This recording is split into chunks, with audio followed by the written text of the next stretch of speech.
Dès notre arrivée à Iquitos, on sent bien que l'ambiance va pas être la même et qu'on va subir un petit choc culturel. Euh, on descend de l'avion, pas de navette, on arrive à la sortie de l'aéroport, pas de taxi, que des tuk-tuk. On finit par trouver quelqu'un qui nous embarque tous les quatre dans son tuk-tuk. L'aventure peut commencer. Garde-le. Il est 10 heures du soir. Ouais, bon, Ce que nous savons pas encore, c'est que notre hôtel, qui a été plutôt confortable, se trouve dans le quartier populaire d'Iquitos. Donc l'acclimatation va se faire rapidement. Ouais, c'est parti. Hein. J'ai encore mon tour de cou. C'est quoi le moteur? Attention, notre premier dodo en tuk-tuk.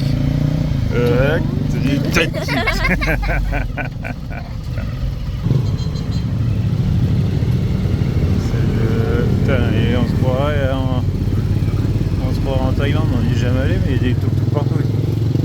Truc de ouf. En fait, il n'y a pas de voiture. Que ça sur la route. Il n'y a pas de voiture. Il n'y a pas de voiture ici. Si, il y en a pas Et puis on roule à gauche, droite. Droite, gauche, pas en route. On roule où on a envie. Regarde, il y en a pas qui ah bah là, il y a du sucre. La nuit fut courte et plutôt réparatrice en route pour l'Amazonie. Après quelques déboires avec Western Union et une ou deux banques fermées, nous finissons par nous diriger vers le port pour embarquer sur le fleuve Amazon. En route. Ça y est, on y est. Tout le monde embarque dans le bateau. C'est bon?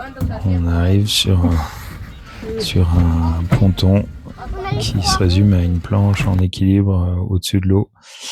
On se rend compte que déplacer nos petits sacs reste quand même juste une banalité pour eux, car entre les bidons déplacés sur cette planche et des personnes avec des sacs énormes et les courses, je pense, pour quelques mois dans les escaliers, on se rend bien compte que nous sommes des petits rigolos. Ça y est, le bateau part. Il essaye de trouver son chemin entre une multitude de bateaux similaires qui attendent d'être remplis pour pouvoir partir. Ça doit passer, mais je sais pas. Un vrai équilibriste. Il finit par réussir à sortir de ce Capharnaüm Wow. pour pouvoir attaquer le début du trajet sur le fleuve Amazon.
Le premier trajet touche à sa fin.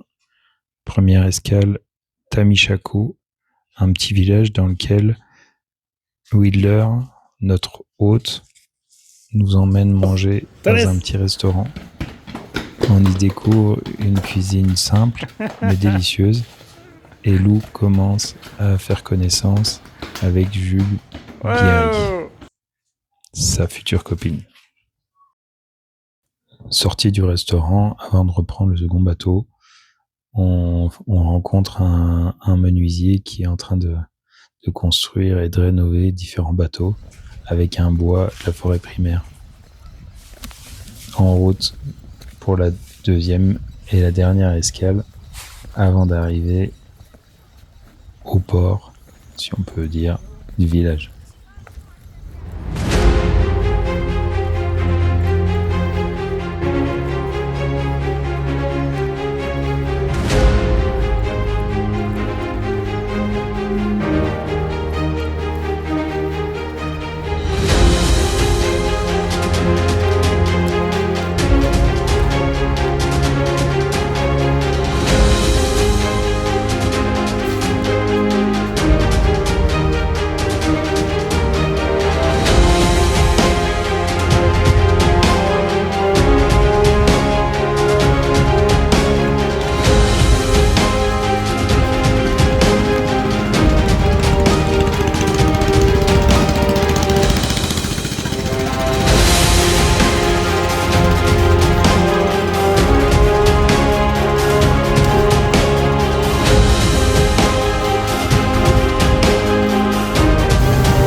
Amazon pour progressivement arriver sur un affluent de l'Amazone.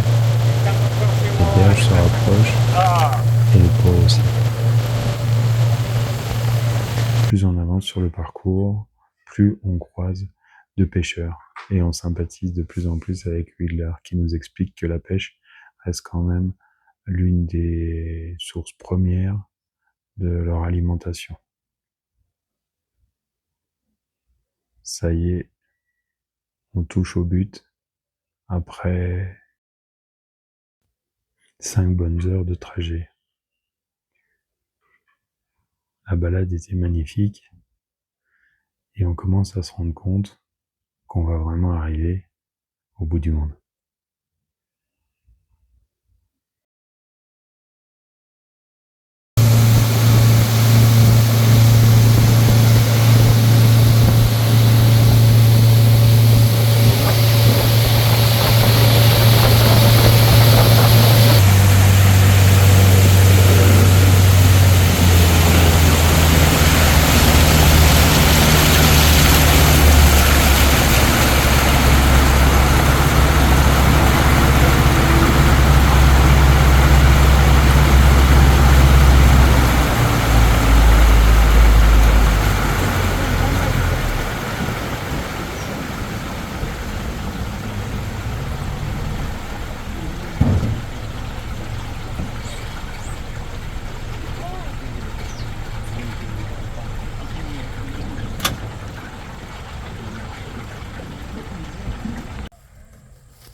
Nous disons au revoir à notre bateau.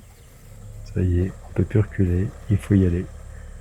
On charge les sacs, le pack d'eau et en route pour une vingtaine de minutes de marche où on s'enfonce progressivement dans la forêt amazonienne. Ah, donc du coup, ils se donnent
avec vous ce trajet parce qu'en soi, c'était déjà une sacrée aventure. La suite va arriver dans la prochaine vidéo et vous allez voir que nous sommes que au début de nos surprises. Voilà notre lieu de vie pour les 5 prochains jours.